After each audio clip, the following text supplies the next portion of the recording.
Cancer കേൾക്കുമ്പോൾ തന്നെ പേടി തോന്നിപ്പിക്കുന്നൊരു വാക്ക്. ഈ ക്യാൻസറിൻ്റെ പ്രധാനപ്പെട്ട ലക്ഷണങ്ങൾ എന്തൊക്കെയാണ്? എന്തൊക്കെ സിംറ്റംസ് കാണിക്കുമ്പോൾ നമ്മളതിന് വേണ്ട ഇവാലുവേഷൻ ടെസ്റ്റുകൾ ചെയ്യേണ്ടതുണ്ട്? ഈ ക്യാൻസറിനെ പ്രിവെൻറ്റ് ചെയ്യാനായിട്ട് നമുക്ക് ചെയ്യാവുന്ന ഏറ്റവും സിമ്പിളായിട്ടുള്ളൊരു കാര്യം എന്താണ്? ഇപ്പം ക്യാൻസറിനെ നശിപ്പിക്കാനായിട്ട്, ക്യാൻസർ സെൽസിനെ നശിപ്പിക്കാൻ നമുക്കിപ്പോൾ ഒരു റൂമിലുള്ളവരെ എല്ലാവരെയും പുറത്താക്കണമെന്ന് വിചാരിക്കുക. അവരെല്ലാവരെയും വെടിവെച്ച് കൊല്ലണമെന്നില്ല. അവരെ എല്ലാവരെയും കഴുത്തിന് തള്ളി പുറത്താക്കണമെന്നില്ല. പകരം നമുക്ക് ആ ഫാനിൻ്റെ സ്വിച്ച് ഓഫ് ചെയ്തെന്നാൽ, ആ ലൈറ്റെല്ലാം ഓഫ് ചെയ്ത് കതകും ജനലുകളും എല്ലാം അങ്ങ് അടച്ചിട്ടിട്ടുണ്ടെങ്കിൽ അവർക്കെല്ലാവർക്കും വേണ്ട സന്ദേശം കിട്ടും. അവർ പതുക്കെ അങ്ങ് ഇറങ്ങി പുറത്തു പോകും. ഇതുപോലെ ക്യാൻസർ സെൽസിനെ നമുക്ക് പ്രിവെൻറ്റ് ചെയ്ത് നിർത്താൻ, അല്ലെങ്കിൽ അവരെ പുറത്താക്കാനായിട്ടുള്ള വളരെ നാച്ചുറലായിട്ടുള്ളൊരു മാർഗമുണ്ട്. അതെന്താണ് എന്നുള്ളത് നമുക്കിന്ന് ഡിസ്കസ് ചെയ്യാം. നമസ്കാരം, ഞാൻ doctor Bibin Jose, Pulmo Medical Centre, Pala, Kanjirappally and Sultan Bathery. ആദ്യമേ തന്നെ ക്യാൻസറിൻ്റെ ലക്ഷണങ്ങൾ നമുക്കൊന്ന് ചർച്ച ചെയ്യാം. ഇതിലേറ്റവും പ്രധാനമായിട്ടുള്ള ചില ലക്ഷണങ്ങൾ: അനിയന്ത്രിതമായ പനി, അതായത് നാളുകളായിട്ട് വളരെ കടുത്ത രീതിയിലുള്ള പനി, എന്താണ് കാരണമെന്ന് മനസ്സിലാക്കാൻ പറ്റുന്നില്ല. അതേപോലെ വെയിറ്റ് കുറഞ്ഞു പോവുക, വണ്ണം. ഇപ്പം നമുക്ക് അൺഎക്സ്പ്ലെയിൻഡ് ആയിട്ടുള്ള വെയിറ്റ് ലോസ്, നമ്മൾ വേണമെന്ന് വിചാരിച്ച് ഡയറ്റ് ചെയ്തിട്ടോ എക്സസൈസ് ചെയ്തിട്ടോ ഒന്നുമല്ല, ഒരു കാര്യവും ഇല്ലാതെ 5 കിലോ 10 കിലോ ഒക്കെ കുറച്ച് മാസങ്ങൾക്കുള്ളിൽ തന്നെ നഷ്ടപ്പെടുക. എപ്പോഴും ഫുള്ളാണ് എന്നൊരു തോന്നുക, അതായത് അനോറെക്സിയ, നമുക്ക് ഭക്ഷണം കഴിക്കാനേ തോന്നുന്നില്ല, എപ്പോഴും നമ്മൾ വയറ് ഫുള്ളാണ്, അല്ലെങ്കിൽ നമുക്ക് വിശപ്പ് തോന്നുന്നേ ഇല്ല എന്നുള്ളൊരവസ്ഥ. നമുക്ക് അവിടെ ഇവിടെയായിട്ട് പല സ്വെല്ലിങ്, പല മുഴകൾ ഉണ്ടാവുക. ഏറ്റവും പ്രധാനമായിട്ടും ഈ ലിംഫ് നോഡ്, കഴലകൾ എന്ന് പറയുന്ന കഴുത്തിൻ്റെ അവിടെ, അല്ലെങ്കിൽ കഷത്തിൽ, നമ്മുടെ തുടയിടുക്കുകളിൽ, മറ്റ് ഈ ചെവിയുടെ പുറകിലായിട്ട് ഒക്കെ എന്തെങ്കിലും മുഴകളായിട്ട് വരിക. അവിടെ എന്തെങ്കിലും വീക്കോ അല്ലെങ്കിൽ വേദനകളോ ഉണ്ടാവുക. പിന്നെ ഓരോ തരത്തിലുള്ള ക്യാൻസറിനും ഓരോ ലക്ഷണങ്ങളുണ്ട്. ഇപ്പോൾ തൈറോയിഡിൻ്റെ ക്യാൻസറിന് അവിടെ മുഴകളായിട്ട്, നോഡ്യൂളായിട്ട് വരാം. അപ്പോൾ പലപ്പോഴും പല ക്യാൻസറുകളും നമ്മൾ തുടക്കത്തിൽ തന്നെ സ്വെല്ലിംഗ് ആയിട്ടിരിക്കുമ്പോഴത്തേക്കും അത് ചികിത്സിച്ചെന്നാൽ ക്യാൻസർ ആകാതെ മാറാനായിട്ട് നമുക്ക് അത് പ്രിവെൻറ്റ് ചെയ്യാനായിട്ട് സാധിക്കും. ക്യാൻസർ എന്ന് പറയുന്നത് തന്നെ ഒരു സെല്ലിന്, ഒരു കോശത്തിന്, അല്ലെങ്കിൽ ഒരു ഗ്രൂപ്പ് ഓഫ് സെൽസിന് ഭ്രാന്ത് പിടിച്ചതുപോലെ പെറ്റുപെരുകയാണ്. അത് അൺകൺട്രോൾഡ് പ്രോലിഫറേഷൻ ഓഫ് സെൽസ് എന്നാണ് നമ്മൾ നിയോപ്ലാസം എന്ന ടെർമിനോളജിയിൽ വിശേഷിപ്പിക്കുക. ക്യാൻസറിൻ്റെ മെഡിക്കൽ ടെർമിനോളജിയാണ് ഈ നിയോപ്ലാസം, അല്ലെങ്കിൽ മലിഗ്നൻസി എന്നൊക്കെ പറയുക. അപ്പോൾ അങ്ങനെ എന്തെങ്കിലും ഒരു സ്വെല്ലിംഗ് ഉണ്ടെന്നുണ്ടെങ്കിൽ ഏറ്റവും പെട്ടെന്ന് തന്നെ അതിൻ്റെ ബയോപ്സി, അല്ലെങ്കിൽ മിനിമം ഒരു FNAC ടെസ്റ്റിംഗ് ചെയ്യുക, ഫൈൻ നീഡിൽ ആസ്പിറേഷൻ സൈറ്റോളജി എന്ന് പറയുന്ന ടെസ്റ്റ്. അതുപോലെ സ്ത്രീകൾക്കാണെങ്കിൽ, നമ്മുടെ അമ്മമാർക്കൊക്കെ ആണെങ്കിൽ ഇങ്ങനെയുള്ള എന്തെങ്കിലും സിംറ്റം ഉണ്ടെങ്കിൽ പറയാൻ മടിയാണ്. അപ്പോൾ അവരുടെ ബ്രസ്റ്റിൽ എന്തെങ്കിലും നൊഡ്യൂൾ ഉണ്ടെന്നുണ്ടെങ്കിൽ അത് മക്കളോടെങ്കിലും അത് തുറന്ന് പറയുകയോ, അല്ലെങ്കിൽ മക്കൾ ഇടയ്ക്ക് ചോദിച്ചിട്ടാണെങ്കിലും മനസ്സിലാക്കുക. അപ്പം അവർ പാൽപ്പേറ്റ് ചെയ്യുമ്പോൾ ബ്രസ്റ്റിലൊരു നൊഡ്യൂളായിട്ടോ സ്വെല്ലിംഗ് ആയിട്ടോ ഒക്കെ ഉണ്ടെങ്കിൽ ഒട്ടും മടിക്കാതെ തന്നെ ഒരു ഡോക്ടറെ കണ്ട് അതിൻ്റെ കാര്യങ്ങൾ ചർച്ച ചെയ്ത് അതിന് വേണ്ട പരിശോധനകൾ ചെയ്യണം. അതുപോലെ ബ്ലീഡിങ്, അത് ഏതെങ്കിലും ഒരു നാച്ചുറൽ ഓറിഫിസിൽ നിന്ന്, ചിലപ്പം മൂക്കിലൂടെ ബ്ലഡ് വരുന്നതായിരിക്കാം, അല്ലെങ്കിൽ നമ്മൾ ചുമയ്ക്കുമ്പോഴത്തേക്കും അതിൻ്റെ കഫത്തിൻ്റെ കൂടെ ചോരമയം കാണുന്നതാവാം. വയറ്റിൽ നിന്ന് പോകുമ്പോൾ ബ്ലീഡിങ് ആയിട്ട് ഉണ്ടാവുക. സ്ത്രീകൾക്കാണെങ്കിൽ വജൈനൽ ബ്ലീഡിങ്, പീരീഡ്സിൻ്റെ സമയം അല്ലെങ്കിൽ പോലും ബ്ലീഡിങ് ഉണ്ടാവുക, അല്ലെങ്കിൽ കൂടുതലായിട്ട് ബ്ലീഡിങ് ഉണ്ടാവുക. പീരീഡ്സിൻ്റെ സമയത്ത് 5, 6, 7 ദിവസമൊക്കെ ബ്ലീഡിങ് കണ്ടിന്യൂസ് ആയിട്ട് നിൽക്കുക, തുടങ്ങിയുള്ള പ്രശ്നങ്ങളുണ്ടാവുക. വൈറസ് സംബന്ധമായിട്ടുള്ള ഓൾട്ടേർഡ് ബവൽ ഹാബിറ്റ്സ്, അല്ലെങ്കിൽ യൂറിനറി സിംറ്റംസ് എന്ന് പറയും. അപ്പോൾ അങ്ങനെയുള്ള പ്രശ്നമുണ്ടാവുക.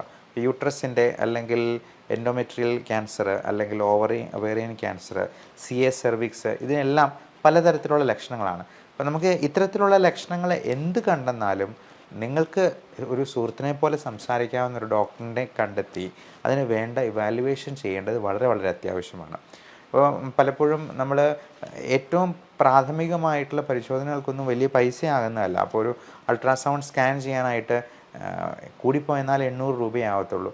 അപ്പോൾ അതിൽ നിന്ന് തന്നെ നമുക്ക് ഏകദേശം ഇങ്ങനെയുള്ള ക്യാൻസറിൻ്റെ എന്തെങ്കിലും തുടക്കമുണ്ടെന്നുണ്ടെങ്കിൽ അത് ഏറ്റവും ഏർലി സ്റ്റേജിൽ തന്നെ കണ്ടുപിടിച്ച് അവനെ നമുക്ക് പുറത്താക്കാനായിട്ട് ശ്രദ്ധിക്കാം. അതുപോലെ ബ്രെയിനിൽ ക്യാൻസർ ഉണ്ടാകുമ്പോഴേക്കും, എന്തെങ്കിലും ബ്രെയിൻ ട്യൂമറായിട്ട് ഉണ്ടാകുമ്പോഴേക്കും നമുക്ക് തലവേദന, തലകറക്കം, ക്ഷീണം, ആളുടെ മെൻ്റൽ സ്റ്റേറ്റസ് തന്നെ മാറുന്ന, ക്യാരക്ടർ മാറുന്ന രീതിയിൽ എന്തെങ്കിലും രോഗലക്ഷണങ്ങൾ കാണിക്കുക, അതുപോലുള്ള ഡിപ്രഷൻ, ആങ്സൈറ്റി പോലുള്ള പ്രശ്നങ്ങൾ പോലും ഇതിൻ്റെ തുടക്ക ലക്ഷണങ്ങളായിട്ട് ചിലപ്പോൾ കാണാറുണ്ട്. അപ്പം ക്യാരക്ടർ മാറുന്ന ഒരു രീതിയിൽ, അതായത് ഇൻട്രാക്രൈനിയൽ പ്രഷർ കൂടുന്ന രീതിയിൽ, നമ്മുടെ സ്കള്ളിനുള്ളിലുള്ള പ്രഷർ കൂടുന്ന രീതിയിൽ എന്തെങ്കിലും ഒരു ലീഷൻ ഉണ്ടാവുകയാണെങ്കിൽ അതിനനുസരിച്ചുള്ള സിംറ്റം ആയിരിക്കും. അതുപോലെ ലങ് ക്യാൻസർ ആണെങ്കിൽ ലങ്സിനിടയിലുള്ള സ്പേസാണ് മീഡിയാസ്റ്റൈനം എന്ന് പറയും. അപ്പോൾ അങ്ങനെയുള്ള ക്യാൻസറുകളാണ് പലപ്പോഴും ലിംഫോമ, സെമിനോമ തുടങ്ങിയ ക്യാൻസറുകളൊക്കെ. അപ്പോൾ പല സെലിബ്രിറ്റീസും യുവരാജ് സിംഗിനെ പോലെ, മമത മോഹൻദാസ് എന്ന നടിയെപ്പോലെ ഒക്കെ പല ആൾക്കാരും ഇങ്ങനെയുള്ള ക്യാൻസറിൽ നിന്നും പൂർണ്ണമായിട്ടും മുക്തി പ്രാപിച്ച് ജീവിതത്തിലേക്ക് വളരെ സക്സസ്ഫുൾ ആയിട്ട് തന്നെ തിരിച്ചു വന്നിട്ടുള്ള ആൾക്കാരാണ്. അപ്പോൾ ഇങ്ങനെ എന്ത് സിംറ്റംസ് ഉണ്ടായെന്നാലും നമ്മൾ ഏറ്റവും പ്രാഥമികമായിട്ടുള്ള ഒരു ചെസ്റ്റ് എക്സ്റേ എടുത്ത് നോക്കുന്നതിനോ, അല്ലെങ്കിൽ ഇപ്പോൾ ബ്രെയിൻ റിലേറ്റഡ് ആയിട്ടുള്ള പ്രശ്നമാണെങ്കിൽ ഏറിപ്പോയെന്നാൽ ഒരു CT സ്കാൻ ചെയ്ത് നോക്കുന്നതിനോ ഒന്നും ഒരുപാട് പൈസ ചിലവാക്കേണ്ട ആവശ്യം വരത്തില്ല. നമ്മൾ എന്തെങ്കിലും സംശയകരമായിട്ട് കണ്ടെന്നാൽ മാത്രമേ പെറ്റ് സ്കാൻ എന്ന് പറയുന്ന പോസിട്രോൺ എമിഷൻ ടോമോഗ്രഫി, നമ്മുടെ ശരീരത്തിലെ ഏതെങ്കിലും ഒരു ക്യാൻസർ സെൽ ഉണ്ടെന്നുണ്ടെങ്കിൽ നമുക്ക് കൃത്യമായിട്ട് അറിയാനുള്ള ഒരു സ്കാനിങ്, നൂതനമായിട്ടുള്ളൊരു ടെക്നോളജിയാണ് ഈ പെറ്റ് സ്കാൻ എന്ന് പറയുന്നത്. അപ്പം അനിയന്ത്രിതമായിട്ട് പെറ്റുപെരുകുന്ന ഇൻക്രീസ്ഡ് ഗ്ലൂക്കോസ് അപ്ടേക്കുള്ള ഏതെങ്കിലും സെൽസോ ഗ്രൂപ്പ് ഓഫ് സെൽസോ ഉണ്ടെന്നുണ്ടെങ്കിൽ നമുക്ക് പെറ്റ് സ്കാനിൽ ഡിറ്റക്ട് ചെയ്യാൻ പറ്റും. അപ്പോൾ എന്തെങ്കിലും സംശയങ്ങളുണ്ടെന്നുണ്ടെങ്കിൽ നമുക്ക് ആ പെറ്റ് സ്കാൻ വഴി അത് പൂർണ്ണമായിട്ടും ദൂരീകരിക്കാനായിട്ട് പ്രത്യേകമായിട്ടും ഓർക്കുക. ഇനി ഈ ക്യാൻസർ പ്രിവെൻറ്റ് ചെയ്യാനായിട്ട് നമ്മൾ എന്തെല്ലാം കാര്യങ്ങൾ ശ്രദ്ധിക്കണമെന്നുള്ളത് ഓർക്കുക. ഏറ്റവും പ്രധാനം നമ്മുടെ ബാഡ് ഹാബിറ്റ്സ് എല്ലാം ഒഴിവാക്കുക എന്നുള്ളതാണ്. ദുശീലങ്ങൾ, പ്രത്യേകിച്ചും സ്മോക്കിംഗ്, ആൽക്കഹോൾ. ഈ പുകവലിക്കാർ, എൻ്റെ സുഹൃത്തിന് നല്ല പോലെ വലിക്കുന്നവനാണ്, അവന് ഇതുവരെ ക്യാൻസർ ഉണ്ടായിട്ടില്ല, എന്നാൽ ഒട്ടും വലിക്കാത്ത എനിക്ക് ക്യാൻസർ വന്നല്ലോ എന്ന് പലരും പരാതി പറയാറുണ്ട്. ഒരു ആപ്പിൾ പോലും സോപ്പിട്ട് കഴിക്കുന്ന എനിക്ക് ക്യാൻസർ വന്നു, എന്നാൽ ഡെയിലി 2 പാക്കറ്റ് വലിക്കുന്ന അവന് ക്യാൻസർ വന്നില്ല എന്ന് പറയാം. പലപ്പോഴും നമ്മളിതിന് ഒരു ഉദാഹരണം പറയുക, നമ്മൾ ബൈക്ക് ഓടിക്കുമ്പോഴത്തേക്കും ഹെൽമെറ്റ് വെക്കാൻ പറയുന്നത് തല സേഫായിരിക്കാൻ വേണ്ടിയാണ്. എന്നാൽ ഹെൽമെറ്റ് വെച്ചിട്ടുള്ള ആൾക്കാരും അപകടത്തിൽ മരിക്കുന്നുണ്ട്. പക്ഷേ നമ്മൾ ഹെൽമെറ്റ് വെച്ച് പോയി കഴിഞ്ഞാൽ അപകടം ഉണ്ടായെന്നാലും നമ്മുടെ ജീവൻ രക്ഷിക്കാനായിട്ട് നമുക്ക് കഴിഞ്ഞേക്കും. പലപ്പോഴും ചെറിയ ഇഞ്ചുറീസ് കൊണ്ട് തന്നെ നമുക്ക് രക്ഷപ്പെട്ടു പോകാൻ പറ്റിയേക്കും. എന്ന് പറഞ്ഞതുപോലെയാണ് നമ്മൾ സ്മോക്കിംഗ്, ആൽക്കഹോൾ പോലുള്ള പ്രശ്നങ്ങൾ അല്ലെങ്കിൽ ദുശീലങ്ങൾ ഉപേക്ഷിച്ചെന്നാൽ നമുക്ക് ക്യാൻസർ വരാനുള്ള സാധ്യത കുറവാണ് എന്നുള്ളത് പല പഠനങ്ങളിലും വളരെ വ്യക്തമായിട്ട് തന്നെ തെളിയിക്കപ്പെട്ടുള്ളതാണ്. ഇനി വളരെ ഭാഗ്യശാലികളായിട്ടുള്ള ആൾക്കാരുണ്ടാവാം, നല്ല പുകവലിച്ച് നല്ല ഡ്രിങ്ക്സും കഴിച്ച് 75-80 വയസ്സ് വരെയൊക്കെ ജീവിച്ചിട്ടുള്ള ഭാഗ്യശാലികളായിട്ടുള്ള ആൾക്കാരെ നമ്മൾ കണ്ടിട്ടുണ്ടാവാം. പക്ഷേ നമുക്ക് നമ്മുടെ ജീവിതം വെച്ച് എന്തിനങ്ങനെ ഒരു റിസ്ക് എടുക്കുന്നു? എല്ലാവരും സന്തോഷമായിട്ട് ഏറ്റവും ആയുസ് എൻജോയ് ചെയ്ത് തന്നെ ജീവിക്കാനായിട്ട് നോക്കുകയല്ല ചെയ്യേണ്ടത്. അതുപോലെ നമ്മൾ കഴിക്കുന്ന ഭക്ഷണത്തിൽ പലപ്പോഴും പല രീതിയിലുള്ള മാലിന്യങ്ങളും കണ്ടാമിനേഷനും ഉണ്ടാകുന്നത് വഴി അത് ഒരു ക്യാൻസർ സെല്ലിനെ സ്റ്റിമുലേറ്റ് ചെയ്യാൻ പാകത്തിനാണ്. നമുക്ക് ഏറ്റവും കേരളീയരുടെ ദേശീയ ഭക്ഷണമായിട്ടുള്ള പൊറോട്ടയും ബീഫും തന്നെ എടുക്കാം. ഈ പൊറോട്ട എന്ന് പറയുന്നത് മൈദയാണ്. മൈദ എന്ന് പറയുന്നത് വളരെ ഹൈ ഗ്ലൈസിമിക് ഇൻഡെക്സ് ഉള്ളൊരു സാധനമാണ്. അതുപോലെ റെഡ് മീറ്റ് ഗണത്തിൽപ്പെടുന്ന അത് ബീഫ്, പോർക്ക്, മട്ടൺ തുടങ്ങിയ ഇറച്ചികളെല്ലാം നമ്മൾ ആനിമൽ പ്രോട്ടീൻ ഒരുപാട് കൂടുതൽ കഴിക്കുന്നത് തീർച്ചയായിട്ടും ഓൺകോജീൻസിനെ സ്റ്റിമുലേറ്റ് ചെയ്യാനായിട്ടൊരു കാരണമാകാറുണ്ട്. അതേപോലെ തന്നെ സ്വീറ്റ്സിൻ്റെ കൺസപ്ഷൻ, ബേക്കറി സാധനങ്ങളായിട്ടുള്ള ഇപ്പം ചോക്ലേറ്റ് ആണെങ്കിലും ഒത്തിരി മധുരമുള്ള സാധനങ്ങളാണെങ്കിലും ഒരുപാട് കഴിക്കുന്നത് നമുക്ക് ക്യാൻസർ സെൽസിനെ സ്റ്റിമുലേറ്റ് ചെയ്യാൻ കാരണമാകും. അപ്പോൾ ആഹാരശീലങ്ങളിൽ കൂടുതലായിട്ടും നമ്മൾ പച്ചക്കറികളും ഇലക്കറികളും അധികം മധുരമില്ലാത്ത പഴങ്ങളും ഉൾപ്പെടുത്താനായിട്ട് ശ്രദ്ധിക്കുക. പഴങ്ങൾ നമ്മുടെ തൊടിയിൽ തന്നെ വളരുന്ന വൃക്ഷങ്ങളിൽ നിന്ന് കിട്ടുന്ന പഴങ്ങളാകാൻ പ്രത്യേകമായിട്ടും ശ്രദ്ധിക്കുക. നമ്മൾ ഒരുപാട് കണ്ടാമിനേറ്റഡ് ആയിട്ടുള്ള കെമിക്കൽസ് ഉപയോഗിച്ചിട്ടുള്ള സാധനങ്ങൾ കഴിവതും ഉപയോഗിക്കാതിരിക്കുക. ഇനി ഈ ക്യാൻസറിനെ എല്ലാം പ്രിവെൻറ്റ് ചെയ്യാനായിട്ടുള്ള ഒരു അത്ഭുത പ്രതിഭാസമാണ് ഓട്ടോഫേജി എന്ന് പറയുന്നത്. അത് 2016 നോബൽ പ്രൈസ് കിട്ടിയിട്ടുള്ള വളരെ വിപ്ലവകരമായിട്ടുള്ളൊരു കണ്ടുപിടുത്തമായിരുന്നു.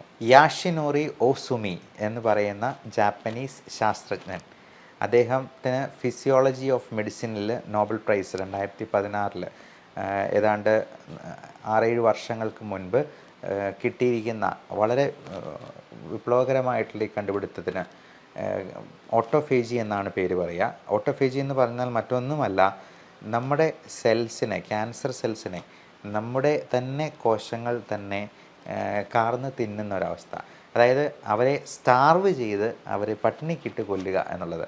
അതിന് വേറൊന്നുമല്ല, നമ്മൾ കൃത്യമായിട്ടുള്ള ഫാസ്റ്റിംഗ് അനുഷ്ഠിക്കുക എന്നുള്ളതാണ്. നമ്മളൊരു 16-18 മണിക്കൂർ ഒരു ദിവസം നമുക്ക് കൊടുക്കാൻ, ഫാസ്റ്റിങ്ങിന് വേണ്ടി കൊടുക്കാൻ പറ്റുവാണെന്നുണ്ടെങ്കിൽ അത് മാത്രം മതി ഓട്ടോഫേജി എന്ന പ്രതിഭാസം വഴി നമ്മുടെ ക്യാൻസർ സെൽസിനെ കൊന്നൊടുക്കാൻ എന്നുള്ളതാണ്. അപ്പോൾ മാസത്തിലൊരിക്കലോ അല്ലെങ്കിൽ ഒരു 3 മാസത്തിലൊരിക്കലോ എങ്കിലും ഈ പറയുന്ന ഇൻ്റർമീഡിയറ്റ് ഫാസ്റ്റിംഗ്, അത് 16 മണിക്കൂറോ 18 മണിക്കൂറോ എങ്കിലും നമുക്ക് അനുഷ്ഠിക്കാൻ കഴിയുവാണെങ്കിൽ അത് തന്നെ നമ്മുടെ ക്യാൻസറിനെ പ്രതിരോധിക്കാനായിട്ട് ഏറ്റവും വളരെ സഹായിക്കുന്ന ഒരു സംഗതിയാണ് എന്നുള്ളത് ഓർക്കുക. ഈ ഓട്ടോഫേജി എന്ന വാക്കിന് സെൽഫ് ഈറ്റിംഗ് എന്നൊരർത്ഥം കൂടിയുണ്ട്. അതായത് നമ്മുടെ ക്യാൻസർ സെൽസിനെ നമ്മുടെ കോശങ്ങൾ ഉപയോഗിച്ച് തന്നെ അങ്ങ് കാർന്ന് തിന്നുക. ഞാൻ ആദ്യം പറഞ്ഞ ഉദാഹരണം പോലെ ഒരാളെ പുറത്താക്കാനായിട്ട് അവനെ വെടിവെച്ച് കൊല്ലുമൊന്നും വേണ്ട. അവിടുത്തെ ലൈറ്റും ഫാനും ഒക്കെ അങ്ങ് ഓഫ് ചെയ്ത് കഴിഞ്ഞിട്ട് ആ കതവും അങ്ങ് അടച്ചിട്ട് കഴിഞ്ഞിട്ടുണ്ടെന്നുണ്ടെങ്കിൽ, ജനലും എല്ലാം അടച്ചിട്ട് കഴിഞ്ഞിട്ടുണ്ടെങ്കിൽ അവന് തന്നെ മനസ്സിലാകും ഇറങ്ങിപ്പോകാനുള്ള സമയമായി എന്നുള്ളത്. ഇതുപോലെ നമുക്ക് ഈ സെൽഫ് ഈറ്റിംഗ് വഴി, ഓട്ടോഫേജി വഴി ക്യാൻസറിനെ പടിക്ക് പുറത്ത് നിർത്താനായിട്ട് എല്ലാവർക്കും സാധിക്കട്ടെ. നല്ല ആരോഗ്യം ആശംസിക്കുന്നു. Love and regards, doctor Bibin Jose, Pulmo Medical Centre, Pala, Kanjirappally and Sultan.